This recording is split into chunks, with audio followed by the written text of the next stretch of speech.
I'm Todd Nathanson. And I'm the best of this podcast. Maybe. All right. I'm Lena Morgan. Hi. And I have another confession to make. This is song versus song. We are, doing this every week. This week we are doing the best of you by Foo Fighters versus Like a Stone by Audioslave. We are going back to the greatest decade of rock, the 2000s. This is exciting. I also feel really good about the fact that like every joke we make is going to sink like a stone. And, and finally, one last confession. If we're talking about grunt rock from the 2000s, there is only one person we want in the studio with us. Ladies and gentlemen, Philadelphia's favorite son of all time, Mr. Pat Finnerty. How's it going, America's sweetheart, Patrick Finnerty. America's sweetheart. That's great. I can't wait to talk about the greatest decade in rock and roll, the 2000s. You have done a lot of coverage of this era, this decade of rock and roll. Did you get the sense at the time that maybe this would be like the last decade of rock and roll? Because I definitely did. Yeah, it kind of came in with the disco beat, and then I don't know how it came out. Once like the disco beat 16th notes kind of started happening, there was some of that I liked, but then because there was a good part of the beginning, which for me was the Strokes for the most part, and then it all just kind of turned into there was the Franz Ferdinand song, but then there was the band that did the Franz Ferdinand scumbag version of that song. Who's that? That's That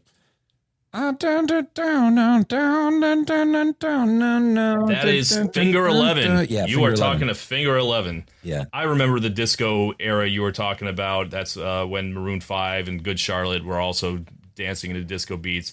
But when the decade started, rock and roll was still very, very much a humongous presence. In the year 2000, Limp Bizkit was still one of the biggest bands in the world. And a lot of the 90s bands were still around, including the two we are talking about today. The Foo Fighters were entering a period of what I would call commercial dominance. Not necessarily, their best work, but certainly they were fucking everywhere. And I remember Audioslave, everyone was very hyped for this project. The 90s are over, but the 90s are still here. We're just going to start a new band. The remnants of two of the greatest bands of the 90s, Soundgarden, Rage Against the Machine, are going to team up, and we are going to get down.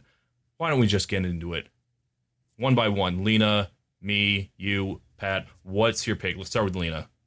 Which of these is your favorite? I mean, we've talked about this before. Chris Cornell is the hottest man in rock music. I don't feel there's no need to say anything else.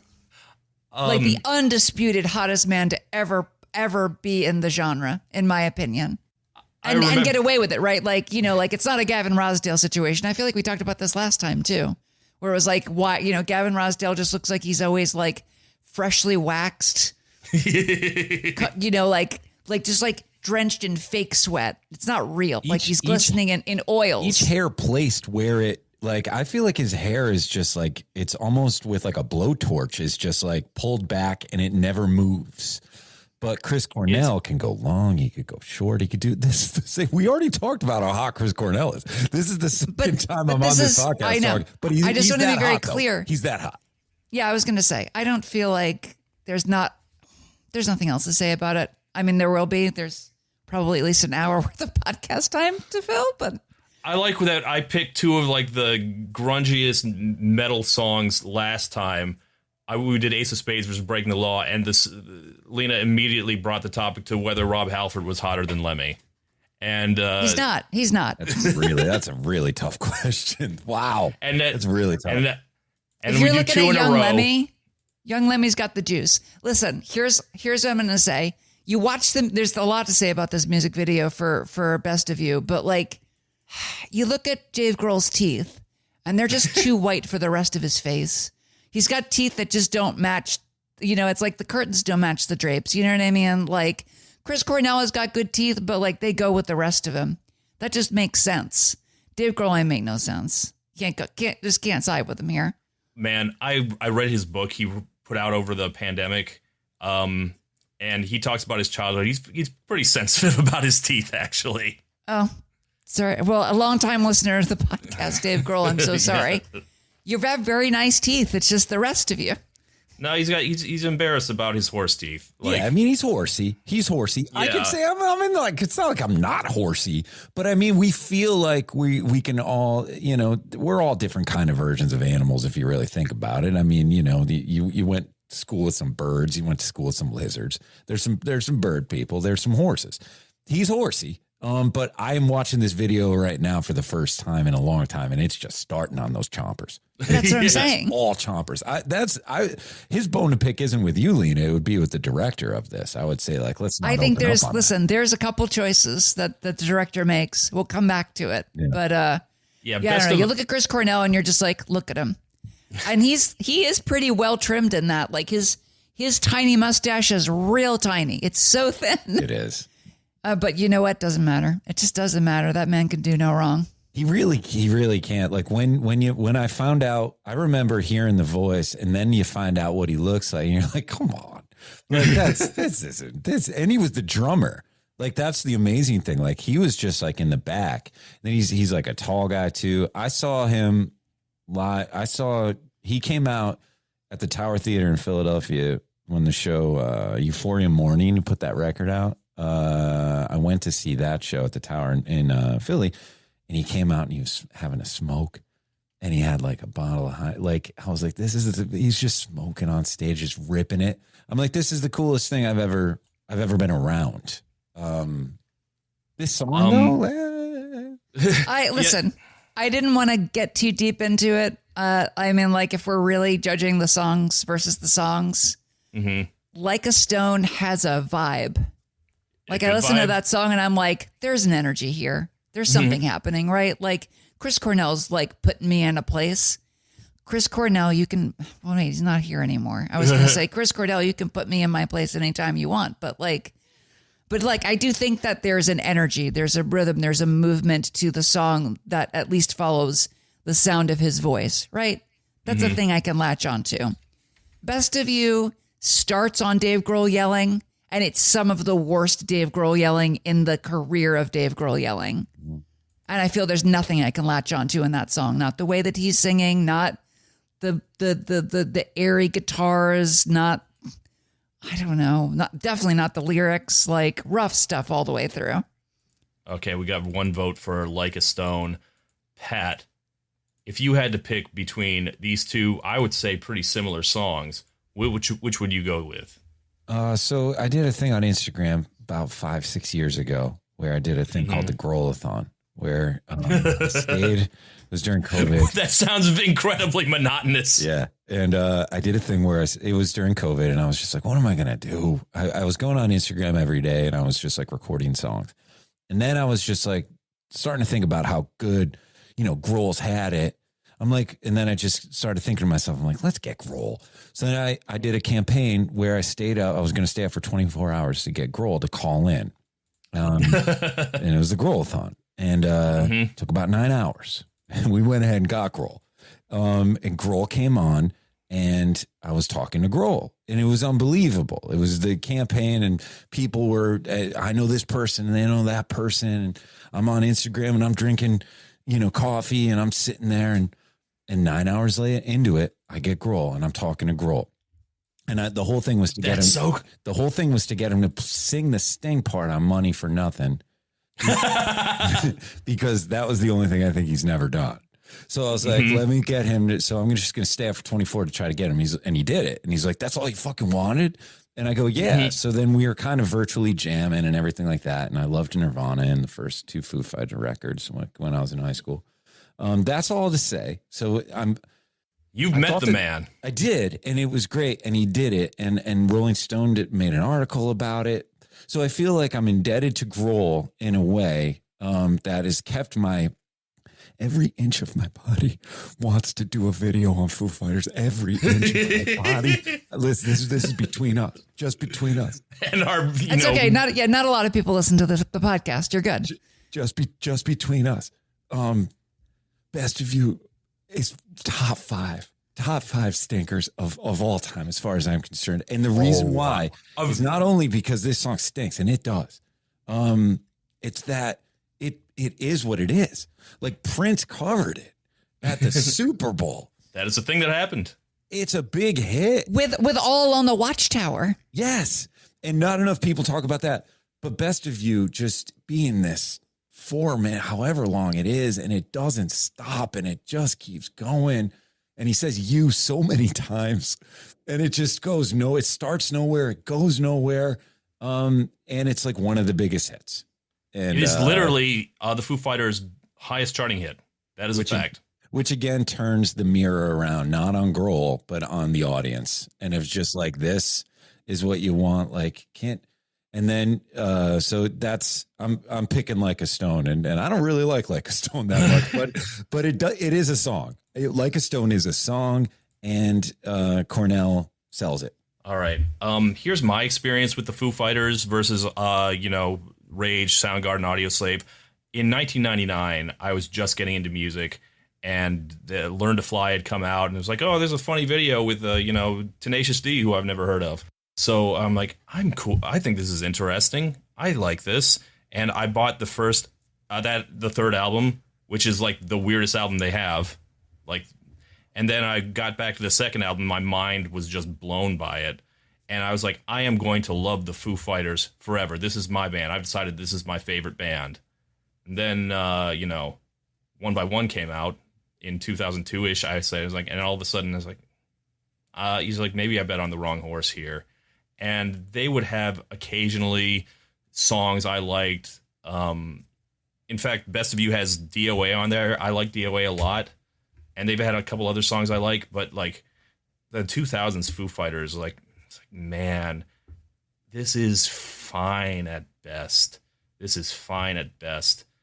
And I was never much into, I liked Soundgarden and I liked Rage fine enough, but like they could probably never disappoint me the way the Foo Fighters did. So I was listening to Like a Stone, which, I had that Audioslave album, not super into it. Like a Stone is just not good at all. Best of You all the way. Like, Best of You is like a 6. That's fine with me. Like, I have never enjoyed Like a Stone for even like half a second. And I don't get it. I don't get it at all. So, like, when you guys say you hear something in Like a Stone, you hear a song at least. What are you hearing? What are you hearing there? Lena? Yeah. Yeah. Yeah. You said it had a vibe. You said it was a song. I mean, you both said it. You both said it was a song. Yeah, it's a song.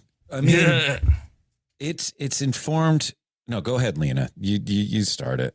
There's a mood to it. I don't know how else to explain it. Right? Like, there is this like down tempo, mellow, like Chris Cornell talking about death, which regretfully.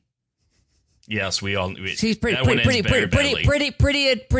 good at talking about death, right? Like, certainly a skill he possessed. So when I say that there's like a mood and a vibe, I mean that he is keying into a very genuine emotion that's his, and I think that it's an emotion that other people feel. And I think if you subtract literally everything else outside of the song, other than like the very basic guitar line before the bullshit occurs and his singing voice, like when that song gets quiet, the quiet part of that song, I think is good. I think that that's almost like, I don't know. I mean, like you said, like a 6, right, out of 10 for Best of You. Mm-hmm. I think that gets to like a 6.5 right there. And for me, Best of You is just solidly so annoying. So like unbelievably the one thing throughout, just nonstop ceaselessness that it like, that's not like, I guess like if you don't mind the worst version of Dave Grohl screaming into a microphone. The worst. I mean, that whole album is not like that. Like, I listened to it recently and I was like, there are a couple tracks where he's like that. Like, I think, like, if I could ask Dave Grohl anything, I would be like, was there something wrong? Did you have some damage? Did you get some surgery after that? Because, like, something was going on. Like, was he drinking too much, smoke? I don't know what was going on, but his voice was not at peak. And it's just like listening to that throughout, just nonstop, is too much. There's no way I can view that song as a 6 out of 10. You know, that's like, I mean, like it could arguably start there. It drops so quickly because it's just too much. I will say it reminds me most of Springsteen on We Are the World. And we did the we watched the documentary where he explained, like, yes, I was literally just ending the first leg of my massive Born in the USA tour. So that's why I sound like that. That's what Grohl sounds like that to me. And no one's going to say that it's like that he's not doing a lot on that song specifically. Well, I mean, I guess, like, Lena, you're like, I don't know what it's doing. Why? I do. That note, like, there's one note. Like, he just hits that. It's the same fucking note the entire time.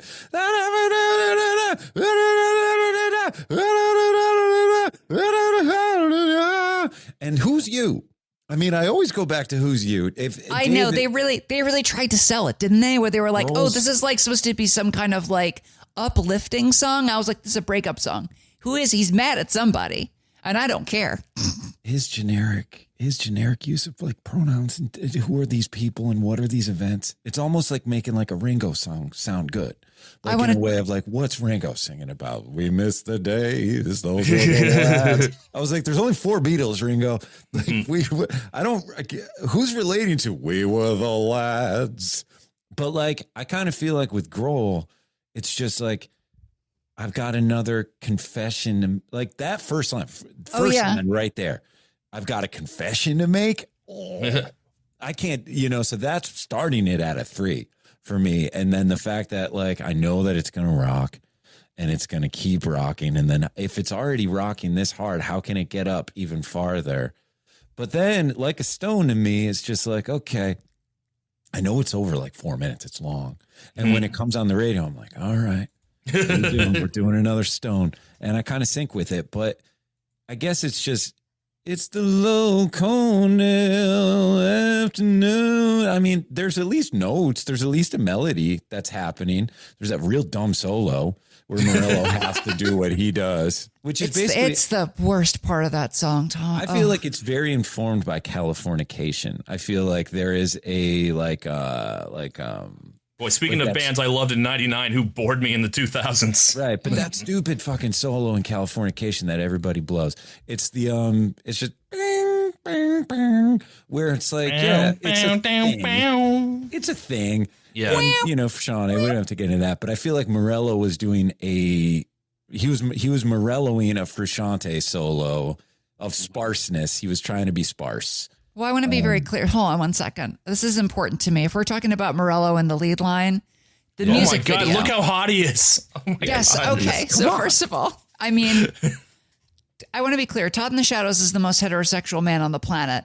And he knows. If you're attracted to Chris Cornell and you're a man, that's not being gay. That's just having a pulse.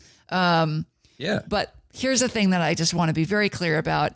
This is like mid solo. Hold on, if I do that, then I can't hit play. And then that's the most important part. I want you to see the look on his face as some of these guitar sounds come out of Morello. It's incredible. It's very quick. You ready? Here it goes. All right, we are watching a screen share of Like a Stone. Okay, here we go. Cornell is smoldering at us. Wait, where is it? Hold on. You really got to catch the face. I got to see if I can like freeze frame it because it's just like, Timmy C. Timmy C. Looks like Timmy C. Yeah. Tim Comerford and Brad something. There he goes. Wilk. Just look at the way those lips go in. They're just like immediately going away. Yeah. There's like, well, yeah, I did join a band with the guy from Rage Against the Machine, huh? I mean, look at this poor man. Yeah. He's having a tough time. Well, the thing with Tom Morello is, besides the fact that he's a huge dork, because he's a dork, but that needs to be said every single time. But And I feel like that's limited our Rage Against the Machine because I think Zach De La Rocha knows that, doesn't want to hang out with them that much. So we don't get as much rage, which pisses me off. But I feel like he, guitar-wise, he is really good at being Tom Morello. He's amazing at being Tom Morello. Nobody else has really done that shit. And it's cool for Rage Against the Machine and in some, I guess, Audioslave songs. His tone is good and his Led Zeppelin riffs are good. And then he does like all the cool, the weird shit. Immediately shit. But at the same time, but I've heard him play like blues solos and stuff like that. It's rough.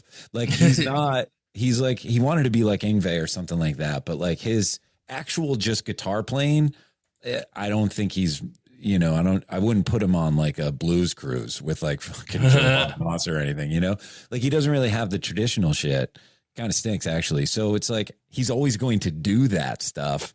And it's not every song needs an Allen wrench solo on a bridge. It's just the tremolo and it's so crashy. It's bizarre. It feels so at odds with the rest of the song. Like what you're describing, the thing that Tom Morello cannot do is the thing that the song needs. Exactly. And that's the face that Chris Cornell was just making there. So that's really is something else. Although, listen, I'm not going to because you have to bring up the whole of the Best of You music video to really get it. But like the teeth are not the problem in that music video. There's so much on Grohl. Like the two things that you get the most are him shouting into a mic and then him walking down a hallway yelling at the camera. And the thing is, it's constantly interspersed with shots of women and especially young girls, like kids. So I don't know what decision happened, why I was like, does the director hate Dave Grohl? I don't know what's going on. But Best of You, from a music video standpoint, seems like Dave Grohl is just really mad at little girls. And the occasional zebra as that video goes on. Well, that's the horsey. That's the horsey of it all. Okay. I bought that Audioslave album, I think, before I had even heard a single one of their songs. And I liked Rage, I liked Soundgarden, but no matter how many times I heard it, I could not stop thinking, this is kind of bad. And I couldn't quite tell why. Like, something about Chris Cornell just does not vibe with the rest of Rage Against the Machine. Like, he has no hip-hop influences, and the rhythm section is like trying to get some funk going on, and Cornell just can't do it. Or when the rest of the band is trying to conform to him, they don't seem to fit, like the way you were talking about on Like a Stone. They just don't go together. I'm amazed they made 2 albums. Yeah, I mean, they had the one where it's like he could scream a high note over a riff, like a Morello riff. Mm-hmm. But then, I remember seeing some live performances where they're doing like Killing in the Name, and I'm just like, no. What? No. No. Give this one to Timmy C. It's like, some of those that want forces are the same that burn grasses. No.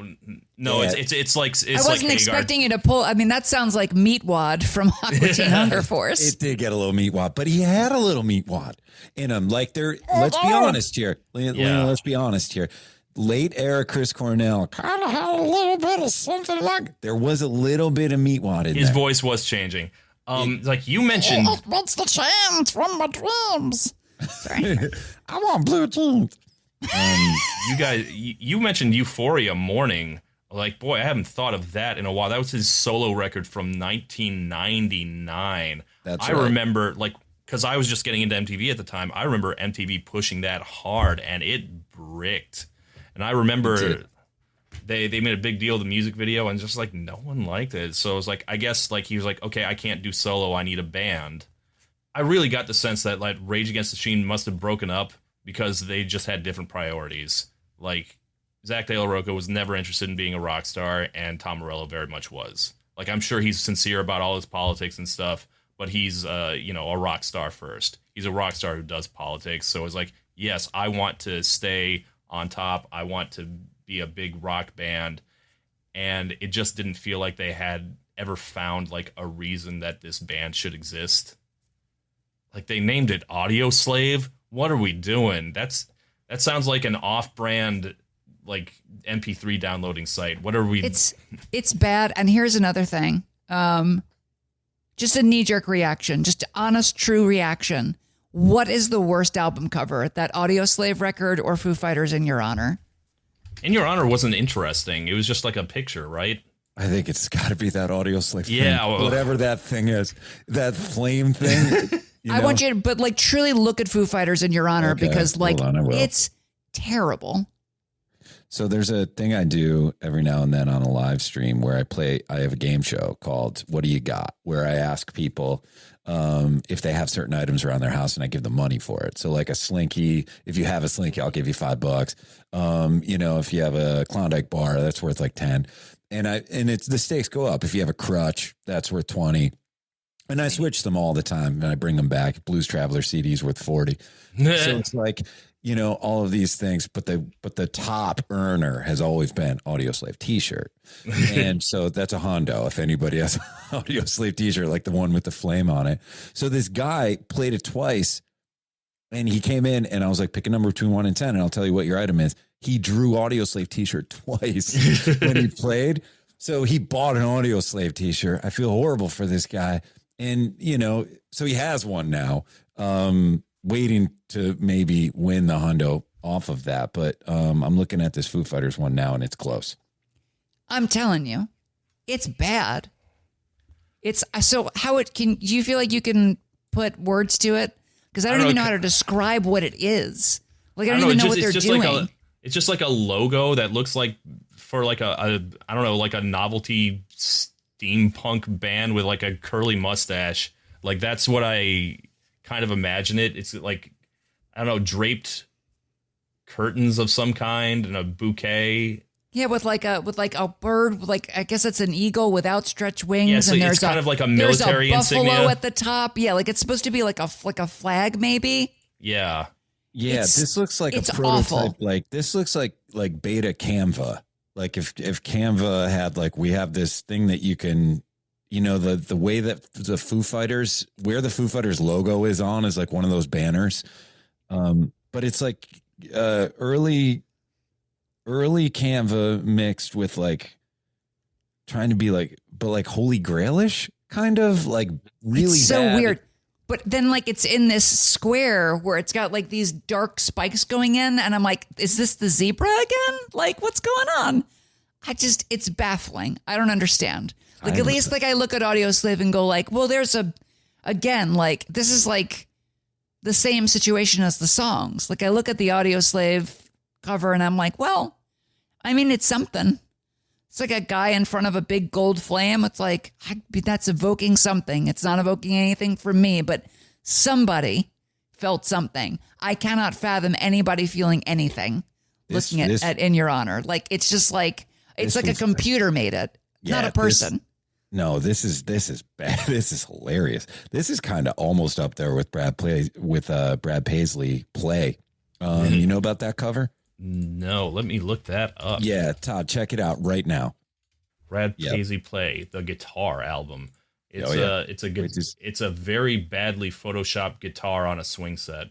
It is so badly photoshopped. I could do better than that. It's a guitar on a swing. But it's like 96. It's like 96 Windows, kind of like Paintbrush. It looks like the first version of Paintbrush, and I think it came out in the mid 2000s. I mean, from the entire CD era onward, there are no good country music album covers, not a single one. Right. So but let me see. The Audioslave album cover, fun fact, that guy just has a whole bunch of album covers he's made that is just like a big thing in a field. He's done a lot of Pink Floyd stuff. He did the Division Bell. He did that weird Cranberries album, which is just like a giant floating solid eye staring at like a random person. Look up Cranberries, Bury the Hatchet. You probably should know this already, but it should be familiar. Salvation. No, I think it's the one after. This is the one after they stopped having hits. Okay. But Bury the Hatchet, Cranberries, like, and I can think of more, but like they have like this guy has just made a whole bunch of weird ass things that don't really make any sense for album covers, including the Audioslave one. Yeah, but but that guy like has a vision in his mind. Again, I don't understand what. I mean, he also did is. "Wish You Were Here" and "Animals," so like he had it at one point. Yeah, he had it. But I mean, like that. Who made this thing? Who made this Foo Fighters record? But this isn't a Cranberries album. I mean, this is a Pink Floyd album. Like I kind of feel like he should be on retainer for Pink Floyd. You know, where it's just kind of like, you know, it's not like, you know, Beanie, you know, R.I.P. whatever had his drum sound, and that was bands were going to sound like that. But that's one thing. But having, you know, this. I mean, I thought that this was "Wish You Were Here." That's legit. Can we talk about "In Your Honor" for a second? Just because, like, that was meant to be like a big deal record, right? Like that was like arguably it was a big deal record. I know, but the thing is, it's not good. I like parts of it. It's got "Cold Day in the Sun." It's got "No Way Home," "No Way Back." My opinion of that album is that, like, this is the beginning. Well, maybe not the beginning, but like. This is a very derivative album to me of what they had been doing well. This was like really phoning it in. And it's so interesting because like, I thought we knew that, but like, you know, like Foo Fighters just dropped a new record, right? Like they just put out a new record. Mm-hmm. I listened to it and I was like looking at reviews and, you know, it's that thing where people were like, boy, for such an old band, they're so muscular. And I'm like, that's a nice way of saying that they're just doing the same shit they've been doing. But like "In Your Honor" is also that their big concept was double album, one side heavy, one side soft, like McCartney's Back to the Egg, like, you know what I mean? Like it's like Wings Back to the Egg, one side hard rockers, other side granny shit. Like, and you know what? Back to the Egg isn't that? I mean, first side good. But "In Your Honor" is not a great record. It's very derivative to me. It's also called "In Your Honor." I know. Like that's what are you talking? I was out though in full you know, when there's two albums that got thrown out of the Subaru, or was it this could have been a Hyundai. I think it was an Accent. So two CDs had got thrown out the window. One was the Green Album by Weezer. Great album. I think it was me with my cousin Mike, and I said, Mike, we're going to roll the window down on this one. And I think it was during Crab. And I love the Green Album. It was tossed. Well, we'll talk about that. And I don't think we will. Okay, we're not going to talk about that. So then there's that, and then right around the same time was "There's Nothing Left to Lose," except there was. It was that CD because that went out the window too. Oh, and that's an incorrect opinion. I'll give you. It needed to. Listen, what year were you born? I don't like saying that, but it's 84. Okay, so 80 over here, right? Mm-hmm. That's right. Years. Same. These are big years, and I talk about it. I talk about it a lot. I was there a little bit more for Blue and Pinkerton and for the self-titled Foo Fighters record. There was a time, and I staunch heterosexuality to quote George Costanza. There was a time where I would probably be hanging around both Chris and Dave at the same time. And if they needed anything, they could let me know. There was a time where I enjoyed Dave Grohl's drumming that much and, you know, who he was. And then that first record came out and it was good and it rocked and he was funny. And then Color and the Shape came out and it still kind of had that good drum sound.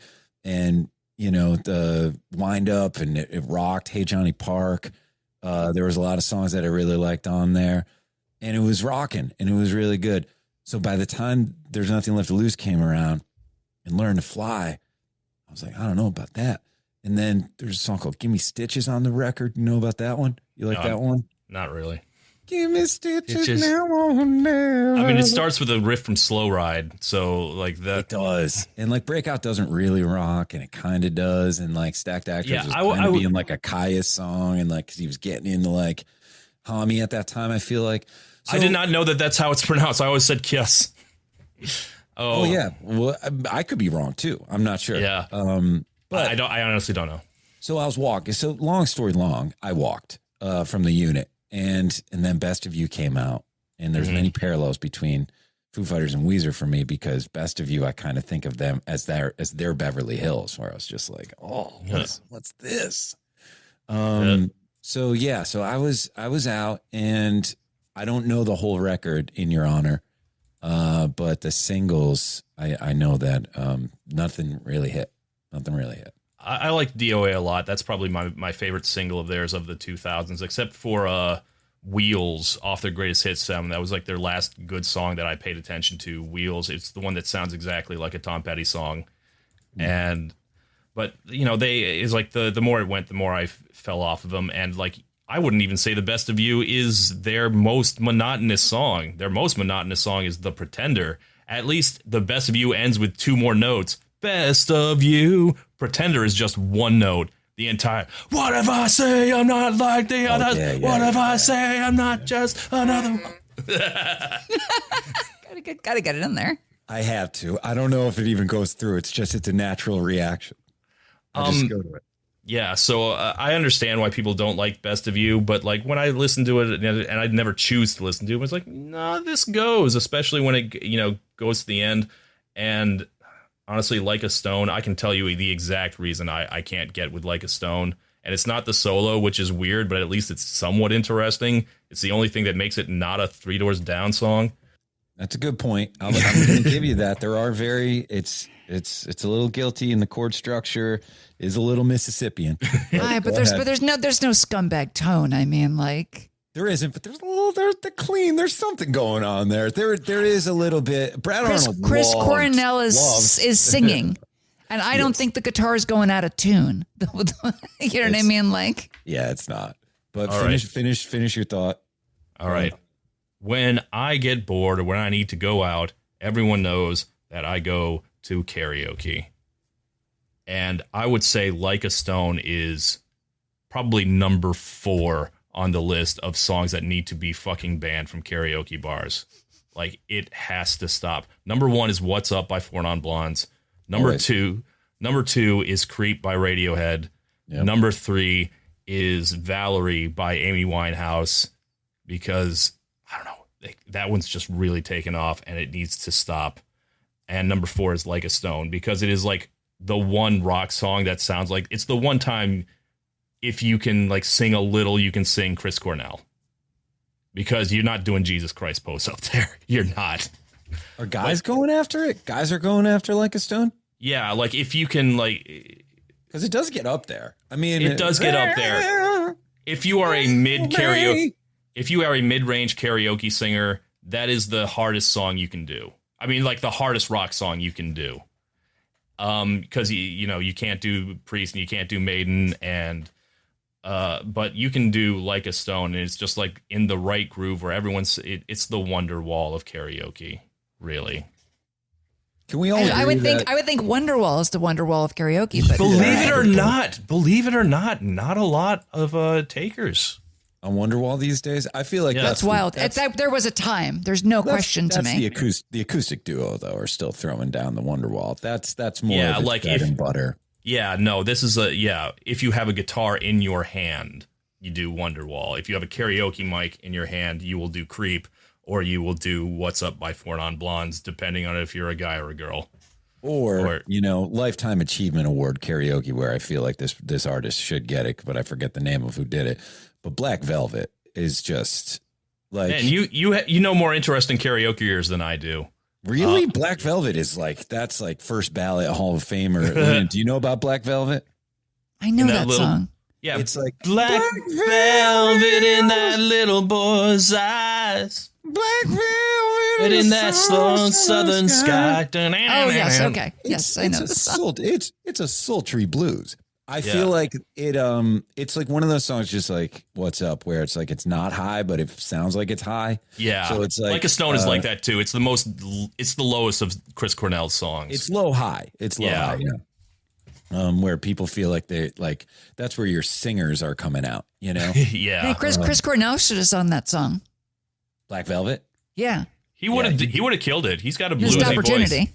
He would have. Yeah. Versus, Tom Morello, who just cannot do what they're asking. It's like, I got to jump on the wah-wah pedal a little. You got to let me do it. I I saw him live.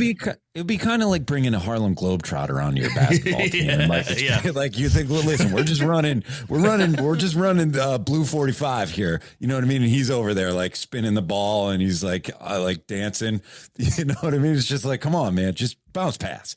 Yeah. He's like, I can't. I gotta solve who's like the monster ghost with Scooby and Shaggy over here. While he's dancing like the soft shoe. Yeah. And eating like a giant sandwich. Right. Giant sandwich. Yeah. Just a full Dagwood. Yeah. I gotta feel like he cut his teeth on Rage, and he was like he learned to play guitar doing that band and playing music for Zach De La Rocha.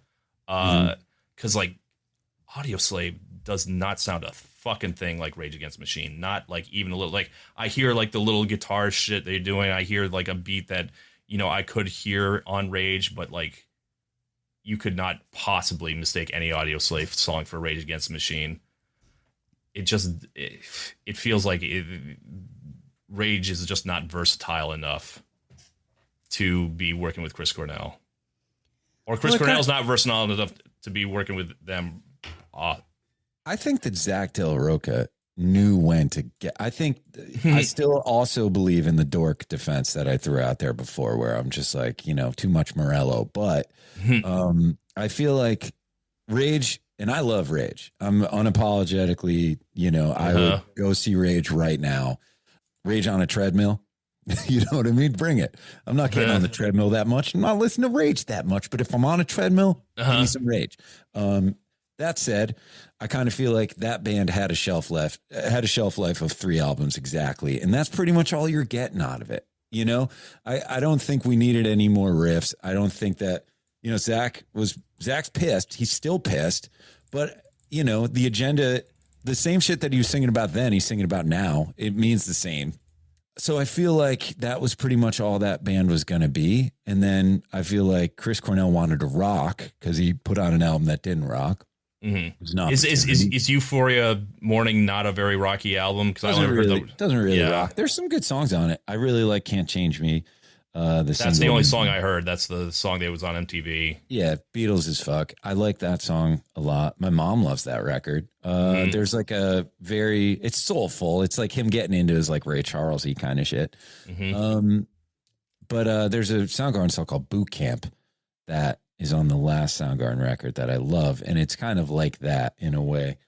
But then I kind of feel like he wanted to rock again. And it was exciting. I thought that it was going to be exciting. You said the last Soundgarden album. You mean Down on the Upside by 1996 and not the Animal. one they made. Yeah. King Animal. I don't know if that's is my button. Who slipped on that thing? Who slipped on that? But yeah, I mean, he wanted to rock again. And so they wrote Whole Lot of Love again. They did that. And then I'm kind of into Show Me How to Live. I'm kind of into that one. But then that's the only one I would would say I would choose to listen to it, or at least I wouldn't turn it off if it came on the radio. Like I hear the other one, Cochise is rocking now. I was like, nah. But there's a song called Gasoline, right? I'm pretty sure because he was just like burn the gasoline. Yeah, he's burning gasoline. That's the one. Yeah. Oh man, that's some WWE walk-up music right there. Kinda. I mean, it's just like there's only so many high notes that you could just hit off of those riffs. I feel like that band, I think he wrote as many melodies as he could with those riffs. Yeah. That's kind of how I feel about it, where like he can write like a really, really good melody, but like over bonehead kind of riffs. It's like you're almost forced to just scream the high, like go Plant style and just scream really high notes.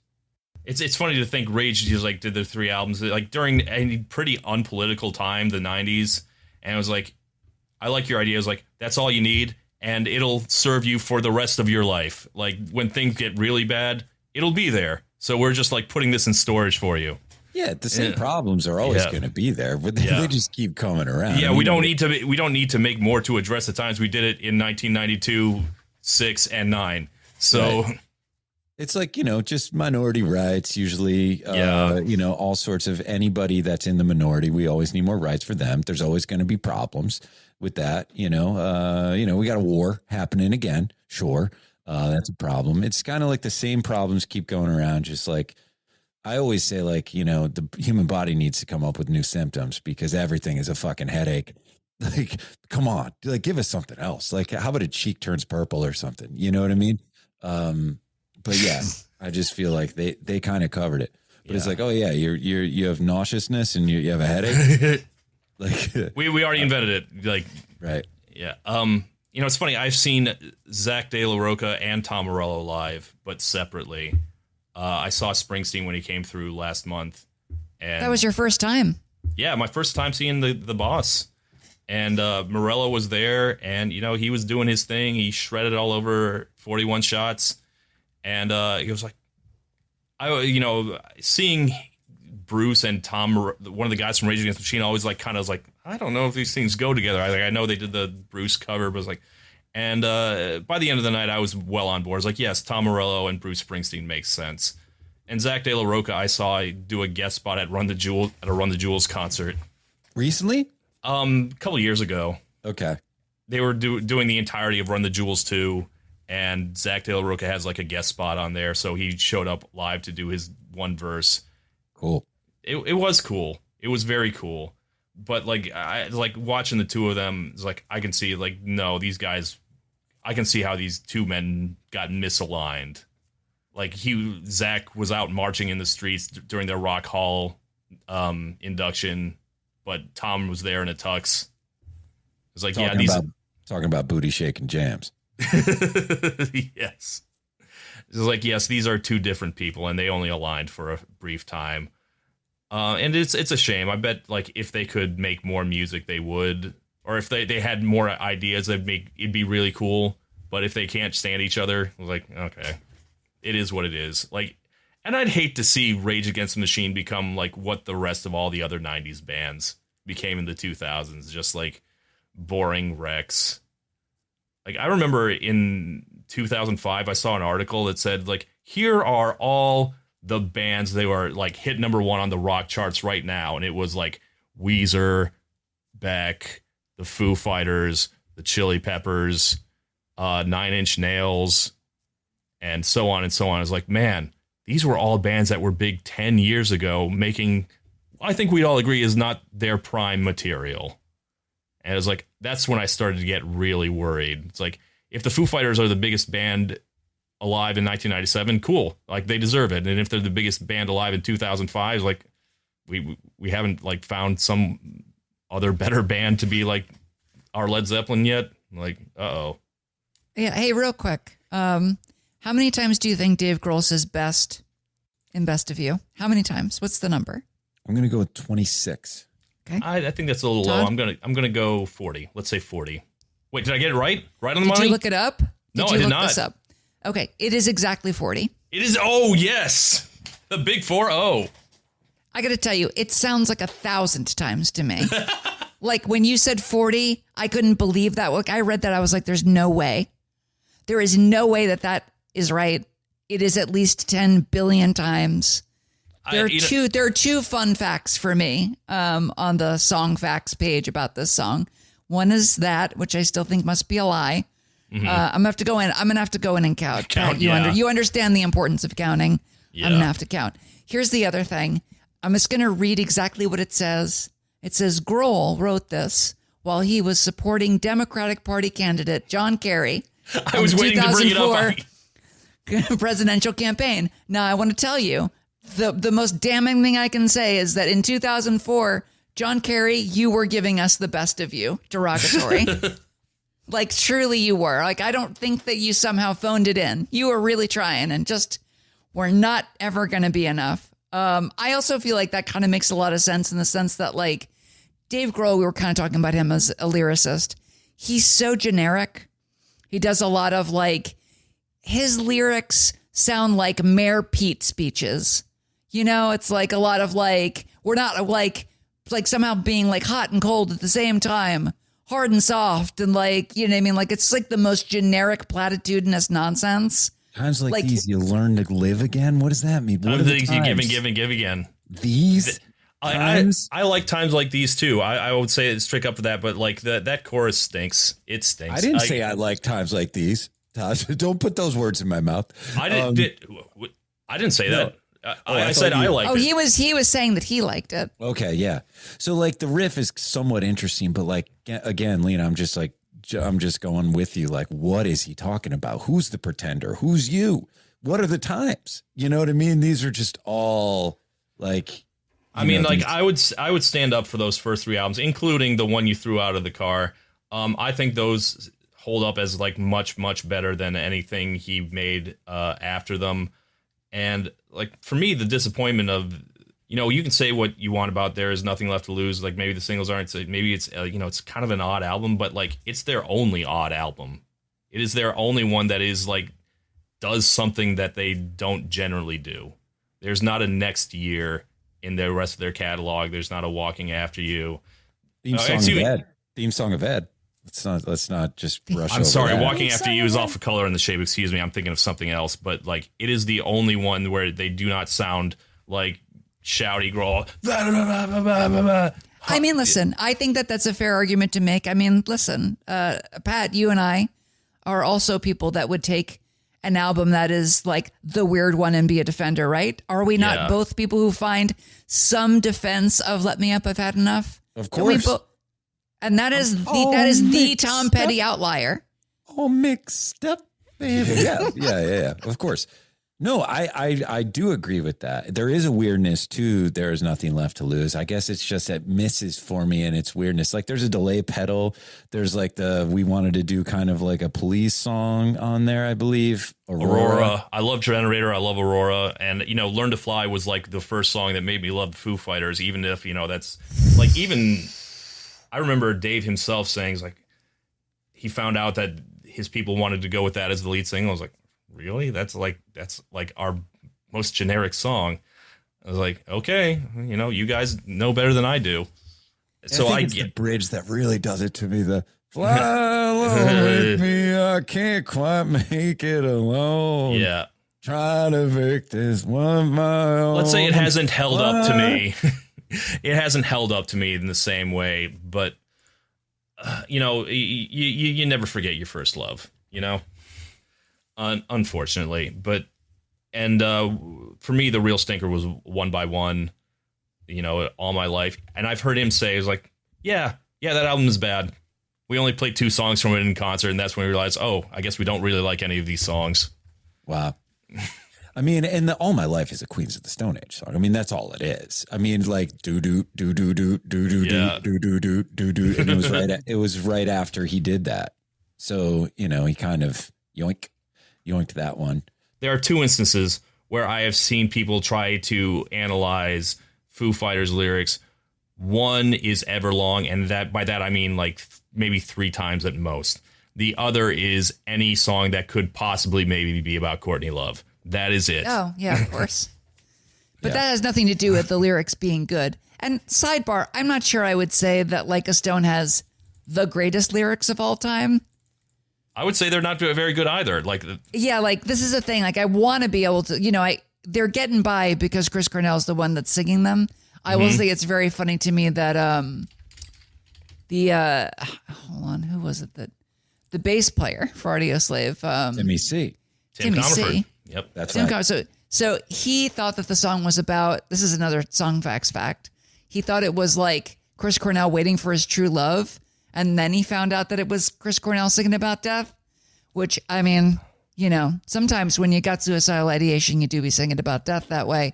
But I like this thing where what Timmy C says is, Cornell fooled me. I thought some of the things he was singing about were trivial, but they're never trivial. He's really deep. How was this news to anyone? Did you guys know Chris Cornell was deep? Wow. I know, come on. It's funny. I just literally looked up the words to Like a Stone because I couldn't think of a single one. And when I started reading them, I accidentally started reading them to the tune of Black Hole Sun. I was like, in your house, long to be, room by room, patiently. It's like I have heard this song a bajillion times, and I was like on a cobweb afternoon. It was like, I've never heard these words. Afternoon room. But at least there's imagery in that song where it's just like best of you is like, I've got the lyrics here. Are you gone and on to someone new? I needed somewhere to hang my head. You gave me something I didn't have. Like this is his campaign theme. This is his like to lose. My heart is under arrest again. I can't choose. I swear I'll never give in. My head is giving me life or death. Is someone getting the best of you?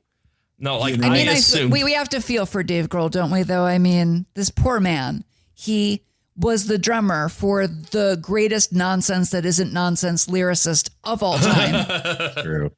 You know, I mean, how are you ever? I mean, no matter how far he travels, this is like, you know, Paul McCartney has the longest tail. Like his post Beatles career is endless, decades long. Plenty of really interesting and good stuff. When the man dies, that will be a footnote. You know what I mean? Like a decade of Wings and then many decades of solo material. But the Beatles will be 99% of what they talk about in every obituary. Yep.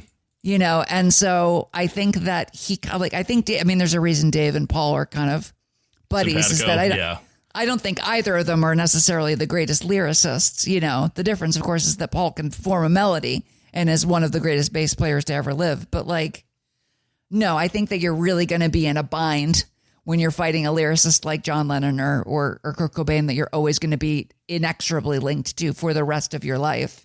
Well, look what they did when they came together. I mean, give me some slack. You know what I mean? Or like cut me some slack. Is that the song that they did? I'm pretty sure. Which I think I would take over Best of You if I'm being honest. And that's woes. But at least it has like an energy to it, I guess. And Paul's that was that Sonic Highways era, right? Because that was like around the time that they got to know each other. Is that when that was? Yeah, where they did I guess I'm in Nirvana now. You know? And it's like, yeah, it's rough. But I mean, like, you know, I love Paul, but there are times. Oh, you don't go to, I'm not buying the lyric book of Paul McCartney. It's the melodies and the music, but like even My Hero, like there goes my hero. Watch him as he goes. Yeah. That's pretty bad line. I mean, like you can, but the song rocks. Yeah. Right? Well, it's the way he delivers it. And the back half of the book is just like, here's all the cool people I met. I met Paul McCartney. I met Lemmy. I met Little Richard. And it's like, these are your prime years. Don't you have anything to say about like the music you made or, you know, your creative process or anything? I learned he's a massive caffeine addict. That's about it. I don't know. I should have known that because Dave Grohl, whenever he comes to visit me 1 or 2 times a year, before he comes to the apartment, he goes to CVS and buys like 26,000 cans of Coke Zero or whatever it is. Yeah, I'm definitely talking about Dave Grohl and not anybody else that's on the podcast right now. Let me say, okay. He goes into detail about his caffeine addiction. It is like the most insane thing I have ever fucking heard, and you know how much caffeine means to me. Like, it's true. All right. I'm going to give that the weight that it deserves.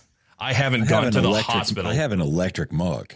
Like I've upped the ante. Like it keeps it hot. Just so like there's always a coffee right here, and it's always hot. And that was part of the reason why they had that early YouTube thing called Coffee Pots or something like that. Fresh Pots, yeah. And it was funny. It was just like, you know, Fresh Pots. It was pretty good. And that's another reason why, you know, you like Grohl. You like Grohl. He's fun, interesting. You know, he's like everyone's, the nice guy of rock. Maybe that, you know, has taken a couple dents in recent years, but like he seems like a very charming man. And I believe that he is. And when I spoke to him, I mean, I called him Grohl to his face and he questioned it. I was like, Grohl, it could be in Grohl. He's like, oh yeah, it's the fucking best.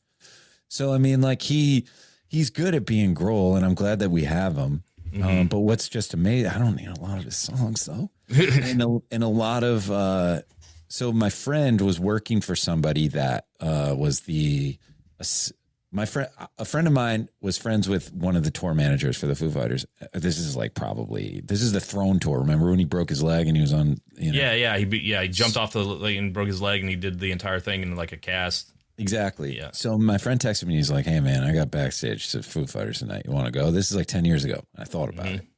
Whereas like 20 years ago, I'd be like, "Holy shit!" 10 years ago, I was like, "It's a Wednesday," but I was like, "Yeah." So we go, and I'm there, and I'm watching the show, and there was like really, really like good seats, like four rows probably back, and I'm just watching this, and I didn't know any of the songs really. Yeah. But then they played. And I look around and I turned around and like I told you guys before this thing, I got my colonoscopy tomorrow. Mm-hmm. Rough. That's the sound that you're going to be making. Yeah, I'm David Lee Broth right now. I'm all broth. I'm broth and popsicles. It's rough. I'm going to be on the can a lot tonight. That said, the person that is going to perform this procedure on me tomorrow is probably going to look like a lot of the people that when I turned around at the Foo Fighters concert. Like, this is who was there. I was like, who knows these songs? And I turned around and they're all singing along. And then he's like, we're going to do an old one. Fuck yeah. And went into This Is a Call. And I was like, okay, cool. And I turned around and like, nobody had it. Like, nobody cared. I mean, this looks like, it looks like, no day ones. My staff. Yeah. This is going to be the staff tomorrow at the colonoscopy. I'm going to tell you, I mean, like this makes me I'm like going to call my gastroenterologist on the phone. Yeah. Be like, what's your favorite Foo era? Yeah. What's your favorite Foo Fighter? Yeah. I'm going to be like, Pretender, I would imagine. Julie, like what's your, I mean, like Dr. Funt. Or you could get them into Color and the Shape. Just be like, hey, check it out. That's right. Here's the reason that that I've had a number of colonoscopies in my life. First name basis with the gastroenterologist. And the way that you can easily pronounce gastroenterologist. Yeah, gastroenterologist. Yeah, you're just ripping on that. But I'm a pro. Yeah. That's who's listening. That's who's going. That's who's attending. Most of the later. That's how they're getting into stadiums, I believe. I mean, that's kind of what it looked like when I saw Tom Morello playing for Springsteen too. So yeah, it's all in that kind of. It's just, it always blows me away why certain songs like Times Like These will do what a song like Hey Johnny Park didn't do or something like that, where I wish that it was the other way around. But I guess that's all. It's just fascinated me that the Foo Fighters have kind of like, they've added more guitars. There's like 9 guitars in the band, but it becomes. And a keyboard player. Oh, Rami Jaffe. I mean, how long is this podcast going to be? Got a good Rami story, but I'll hold that till the next time. Boy, I think they got to do the reverse. They got to get Ben Tension there. They do. That would be amazing. I mean, when you see Foo Fighters live, though, I mean, everybody loves just keying in on that famous keyboard part to yeah, like Monkey Wrench and all those I can't even imagine what it sounds like or what he does. Like Oh, he looks like he's a fucking like a KK Downing in like 1983, rocking out to those famous keyboard parts in Best of You and any of them. Is there what one does he keyboard do? part in No, all? I have never heard a single keyboard, or at least not something. It's got to be like very faint, like a synth. He rocks the fuck out. Is he like Andrew WK's keyboard player? It was like pretty much, yeah. We've already been going for an hour. We're not getting anywhere. No, I mean, like this is incredible. This is exactly how it's going to go. I knew from the start it was going to be this way. I'm just going to tell you though, I think that you don't think Ben Tench could turn Alone an Easy Target into Breakdown? Come on. I think he can do anything. The band's invincible. I support Ben Tench being on, Benmont Tench from Tom Petty and the Heartbreakers would put down an amazing organ part on literally anybody's track. I would he should have joined Audioslave. Why not? There you go. We have found the first thing in over an hour that we can all agree on. Oh my God. Now this is what I'm going to do. I'm going to put Like a Stone. I'm going to record my own Like a Stone, and I'm going to put an organ part over Like a Stone instead of taking. Yeah. I mean, Ben Montent should be in every band, and he's also the best keyboard player at looking at the rest of the members of the band. There's no one better. Like, I don't know why keyboard players are always looking at people. But like he's connected. But the thing is, he never does the thing where it's like he never does like the corny point. That never happens, right? It's never like he looks over. He doesn't like looks up. He might be doing something real bullshit too. Sometimes, you know what I mean. He's whatever he's doing is the right thing to do. You know, whether it be like a little octave line or just like one line or like, you know, and then when Petty tells him like, Benmont, play the piano, and then he starts playing and he goes, play the piano, and he keeps playing the piano. Yeah, I really like what is happening. That doesn't sound like Tom Petty, unless you mean like it's like Tom Petty has shown up like Jacob fucking Marley's ghost to Ben Montent, and it's like, if you don't join 3 bands. There is some Mudcrutch. I mean, I go deep. You know, there's a Mudcrutch album or song called Crystal River. What's it called? I am not deep in Mudcrutch. Mudcrutch is good. Todd, you like it? Okay. Those 2 albums, I think, are better than a lot of the late era. Certainly better than Mojo. But there are some songs on Mojo. There are. Don't get me wrong. But it's it's a big album full of garbage. Yes, it is. It's like, well, blues shouldn't be. No blues should be recorded after 1968. Like that's like we can't have new drums playing blues. Eat shit, Robert Cray. Yeah, sorry, Cray.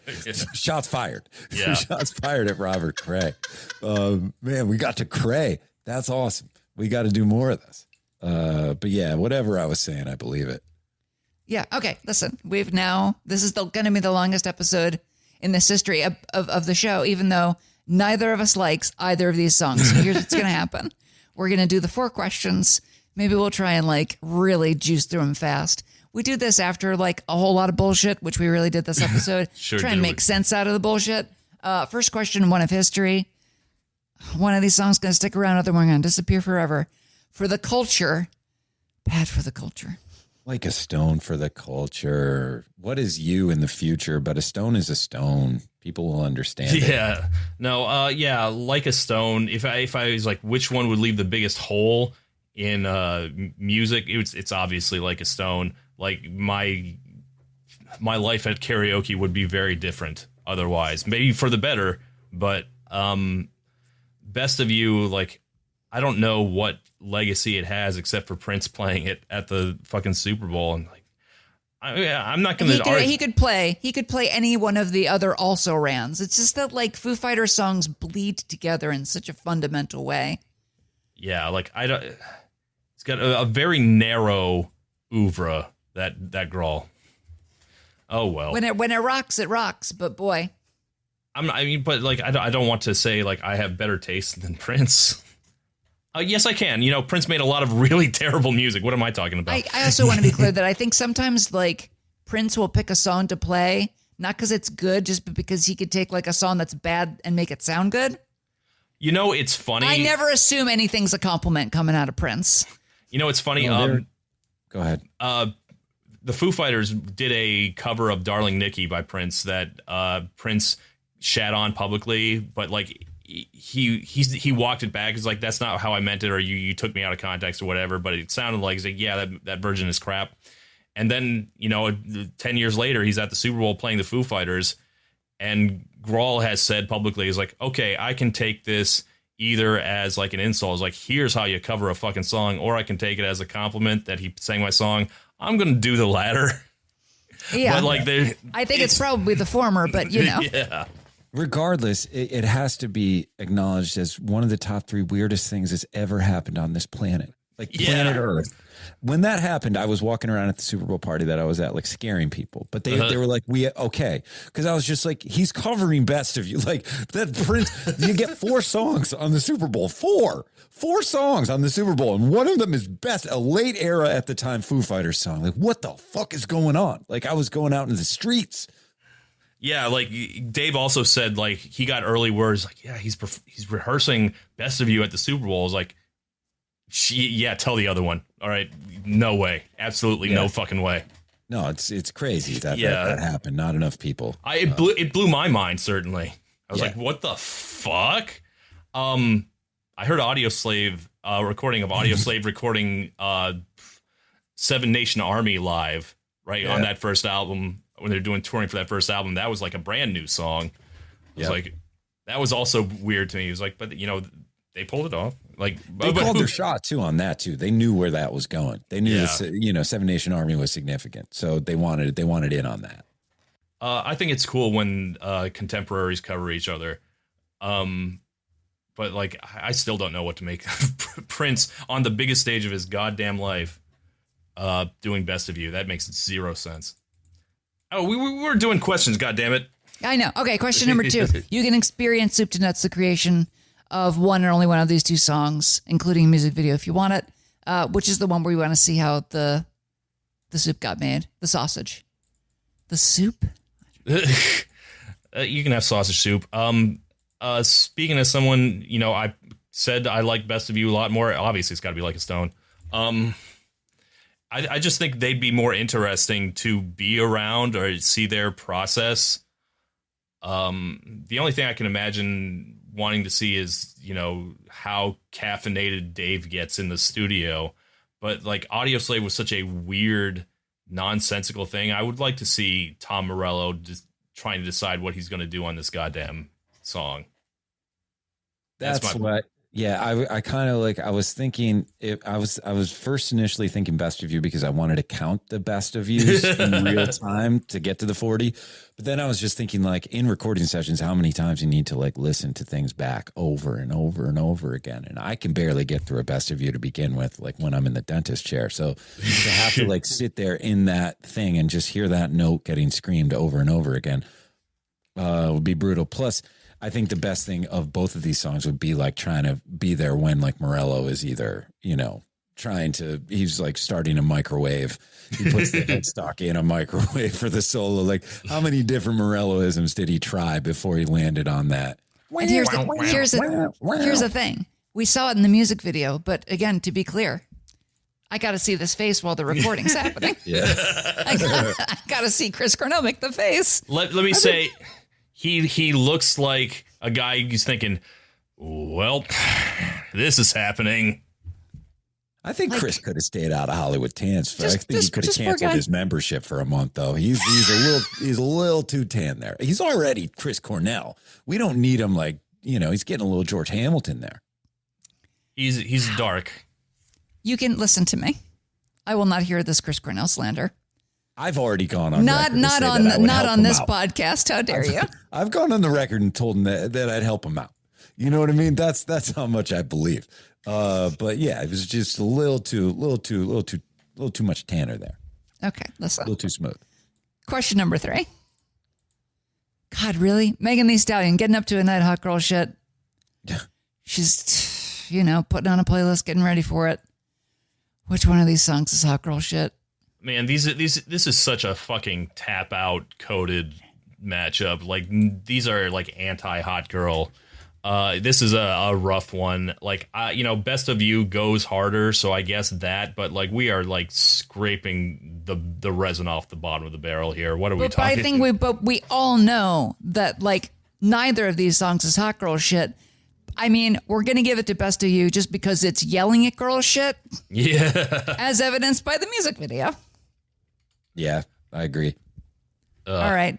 Move on quickly. Final question. Yeah. Let's just get out of here. Let's like a cat horking. Let's just back out as quickly as possible. All right. 4th most important question, not just of the podcast, but in all human history. William Shatner.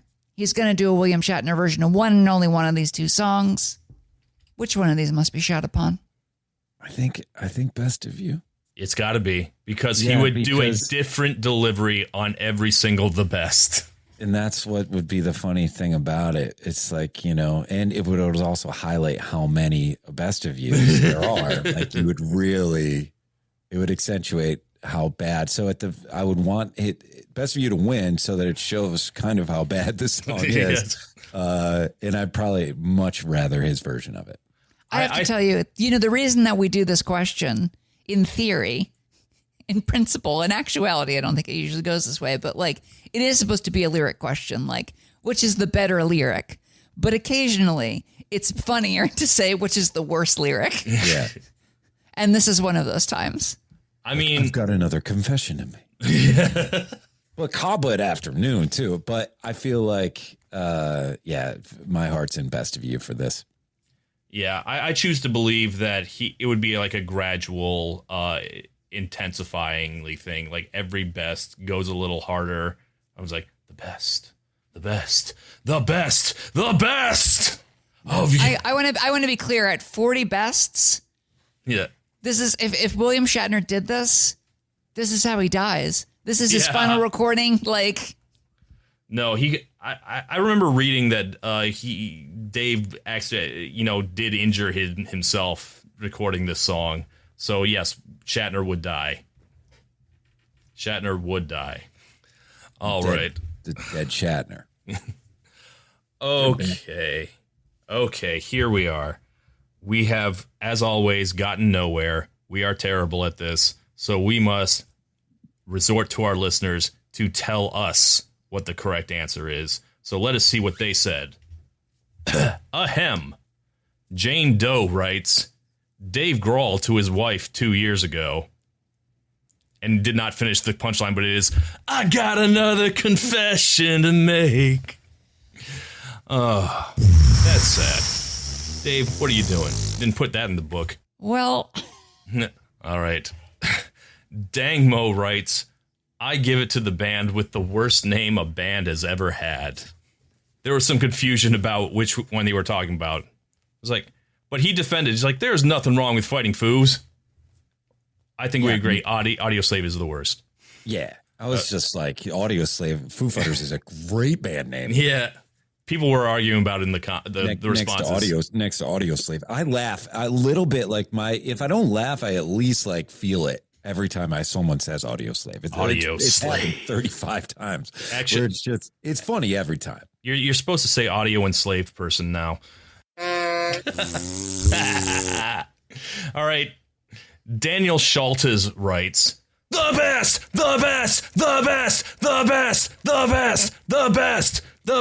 Okay, he did it 11 times, but he promised he could do more. There were, people just like saying the best is what I understand. Yeah.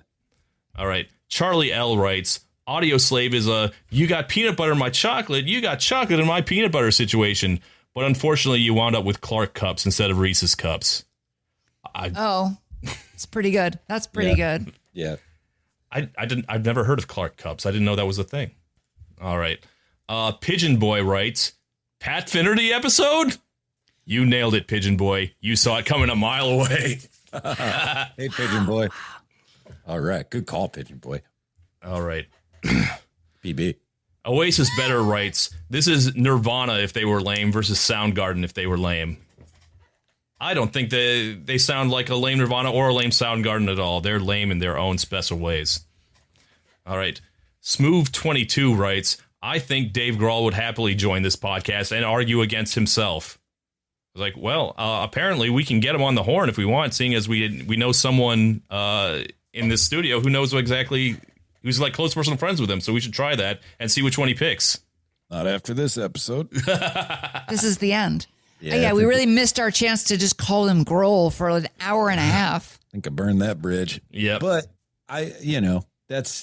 this is just, I will say this. I was just listening to a Grohl interview with Zane, the Zane Kiwi guy, yeah, who fucking is friends with everybody somehow. Mm-hmm.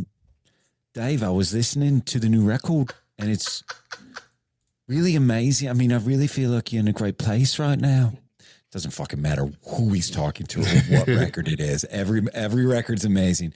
But Grohl said in the interview, he's like, they were talking about set list, and he's like, dude, I'm still fucking pumped up every fucking time I do All My Life. And every fucking time I do Best of You. And I was like, come on, Dave. He doubled down on it. He doubled down. So Dave it's on the set list always. All right. Smooth22 again writes, damn, this Foo Fighters song sounds so good, they should make it repeatedly for 25 years. Yep, that is in fact what happened. Yep. All right. ZZ writes, the best. He did it 21. We got 21 the bests out of him. So God love our listeners. They're morons. Has YouTube done a supercut yet of just like the best for like 2 hours? Yes, they absolutely have. Okay. Just making sure. All right. David Yurch writes, third-party vote for an alternate timeline in which Billy Corgan, isn't testing people's goodwill, and Zwan went on to compete with those two bands and are in the Rock Hall of Fame. Do you remember Zwan, Billy Corgan's post-Smashing Pumpkins band? Yes. Of course. I loved that album. I listened to it a lot. I was just getting into music. I don't know what my excuse is. It's not even on streaming. It's not on streaming. Billy denies it. Billy's a Zwan denier. Yeah, and yet he'll have an interview with Courtney Love where they just, it's like masturbating and self-immolating all at once. It's such a bizarre event. I'm not dead. You are now. What do you got? A complete unwillingness. Yeah. Hey, Billy, you've had 35 years to write another song the world cares about. How about fucking that? See, here's the thing. Dave Grohl can't be mad. Well, it's not like we're saying he's Billy Corgan. Good grief. Oh, no. Grohl, Grohl's invited. Always. I would love to jam with Grohl at some time in my life. I know that, I would just, if Grohl is on drums and I had the guitar, the first thing I'm doing, Urgent. First lick I'm playing, Foreigner. We might only play Foreigner. And we're going to have because I know he wants to, and so do I. I know that, and he'll know the lyrics, and so will I. So hopefully at some point I would love to do that. Corgan, I'm walking away. I'm crossing the street. Yeah. If I saw Billy Corgan, I would cross to the other side of the street and run. Yeah. Not because I think he's going to do any kind of physical damage, but the psychological. my dream of all dreams is to just be in an elevator, door opens, Corgan. He comes in. He's in the Zero shirt, too. Yeah. Full fucking Corgan. Full Corgan. Zero shirt, right? Zeroed up. Walks in. He's there. I'm there. You know what I mean? And it's a long ride. It's a slow elevator. My door opens, and I go, hey, man, you hit 8? Or what number you need? He goes, 4. I go, okay, 4. We wait. Door opens. He leaves. I don't say anything to him. That's my dream. What a dream. See, my dream is all right, let's say same exact situation. And I had a Nirvana shirt on.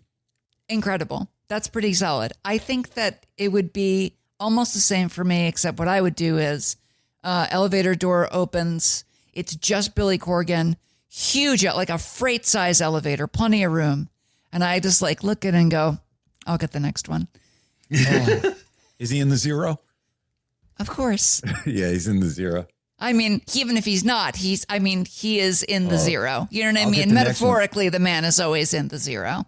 I don't know what's worse. I don't know what he would hate more. The fact that somebody didn't want to ride the elevator with, or there's someone that didn't acknowledge him. That's right there. Oh, but I got to tell you, I can't tell you how much I wish we could test that out. Oh, I'd love to find out and how do you experiment? Put something on his fingers, get some stuff on his chest, check the numbers, see what really makes the numbers go up.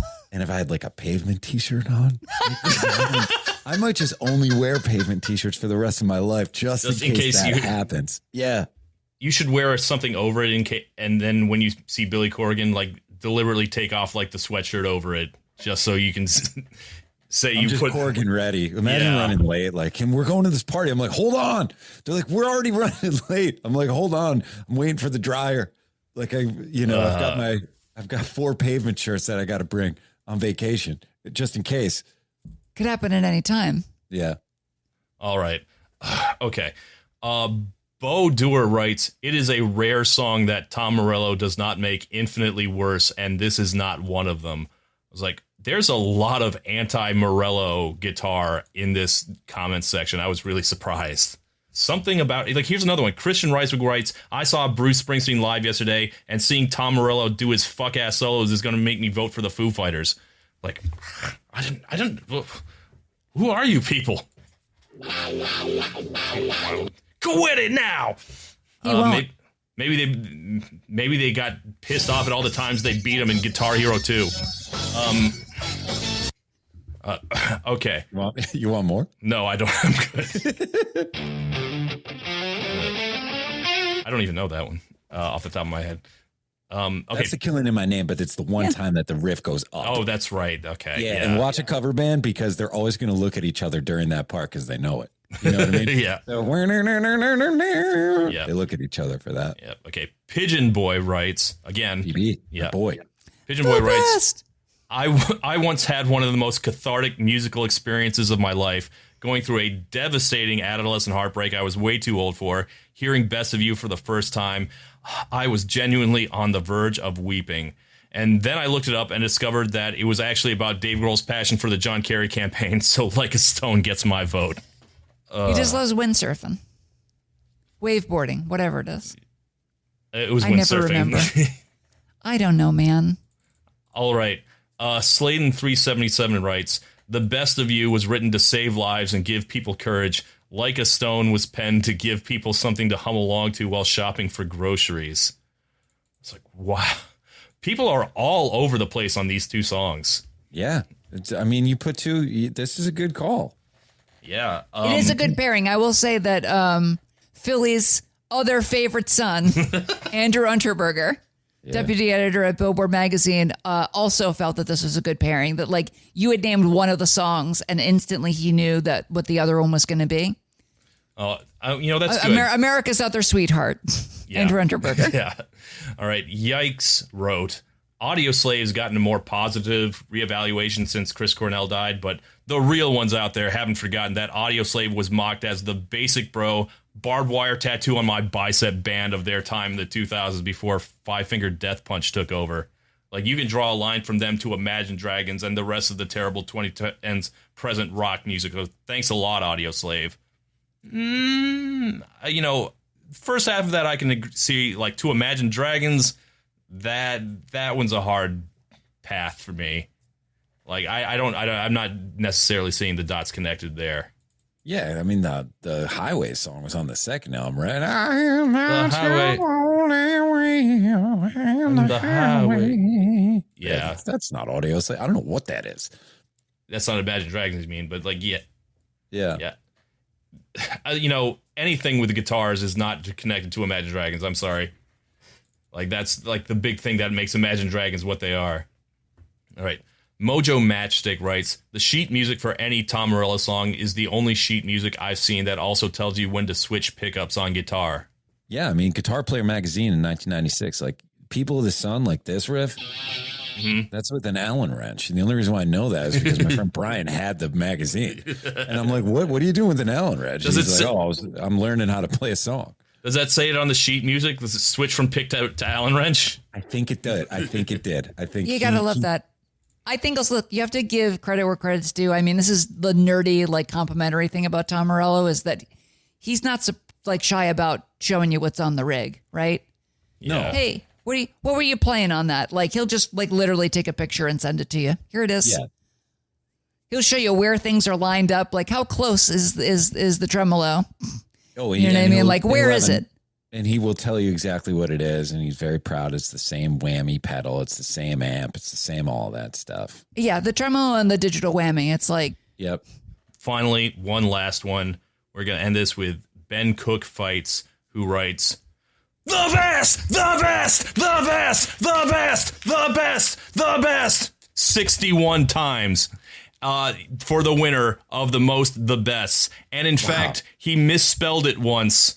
So, like, this is, like, not copy and paste. This is, like, full-on Jack Nicholson in The Shining, typing it out every single time. You Roger Maris did, man. Yes. Nice job. He 61'd it. That's awesome. More than that is in the actual song by a third. That's impressive. That's great. To that, I say. Why don't we have a soundboard, Lena? Well, listen. I'll tell you what, Pat. We'll rip it off. But you got to tell you. Will you let us rip you off? We'll use different sounds. Of course. Yeah, I'll send you this if you need it. I mean, I need to update it. So yeah, I want God to be empty just like me. You know, I just do so many videos. It turns out I'm organ now that I just can't. I can't get these off the board. They're just like they're too good. It's just important to me that I have like a morning FM radio news show, like a Z Morning Zoo level of things that I can play. You know what I mean? I need some. Whoop, whoop, whoop, whoop. Better stand tall when the cold is out. Don't bend, don't break. John Bond, what are you doing? Anytime you want me to come on the podcast, I'm here. Oh man, we're just gonna like. Here's the thing: we're gonna have you come on the show, never speak at all, but only in this. Like that's how you'll communicate in every episode going forward. Like Pat, what'd you think? This ain't a song. You know. I kind of wanted to bring you on for we're planning an I Alone versus Shine one, but like we can't have you on that one because all three of us will go the same way. We will be because like we have to find someone who actually likes Shine by Collective Soul. I might. Yeah. I don't know. The bridge there. I have a tough time with I Alone, but I do like the now get back to the fire. Love can save us now. We'll hold off on that one for the next time we bring you on, or maybe we'll do something entirely different. But that is all the reader comments. All we have left is the results. Fellas, who do you think won and how much do you think they won it by? I mean, the correct answer is who cares? Yeah. No, you guys aren't even going to try? No, I refuse. Yeah, I mean, this is a protest. I don't know. I was trying to gauge it. I mean, I really don't care. I'll say like a stone, but I think best of you actually. All right, here are the results for a total of 381 to 384. That is a 50.1 to 49.9 split. Is this the closest one ever? It's got to be up close. there. It's got to be in like the top 5 at this point. For 3 votes separated it, but the best one is in fact Like a Stone. I got blisters on my fingers. Wow, all right. I'm shocked. I thought Like a Stone was going to go all the way. I thought this was going to be like a 70-30 thing. But everyone loves that Dave Grohl, I guess. Even us, and we talked shit for like the last hour and a half. Yeah, I'm sorry. Love Grohl. Yeah, sorry to end your friendship with him. That's all right. No, this is actually how we're all going to start being closer to Grohl. He's nursing his self-loathing. He's going to be like, I gotta have, I've got too many yes men in my life. I've been famous for too long. We're going to come balance it out because we love him, but that doesn't mean we love everything he does, including most of the songs. Wow. I'm sorry to end your friendship with him, but remember, you don't owe him anything. All right. We are done. That was Song versus Song. Please go to our Patreon and support us. We need money. We love you. We love you so much. Toss us a couple dollars. You can hear us talk about whatever you want. You vote for a movie every month that we podcast. You made us watch the Daft Punk movie this month, and you guys are making us, it looks like you're going to make us watch the gay hockey show next month. Oh, fuck. I had to watch a whole thing. I have to watch it when Raven's not around. She's like, there's too much fandom. My wife hates fandom. She's very anti-fandom, so I'll have to watch it when she's like at work. I'll just have to quietly, all right. and pretend then never talk about it except on the podcast.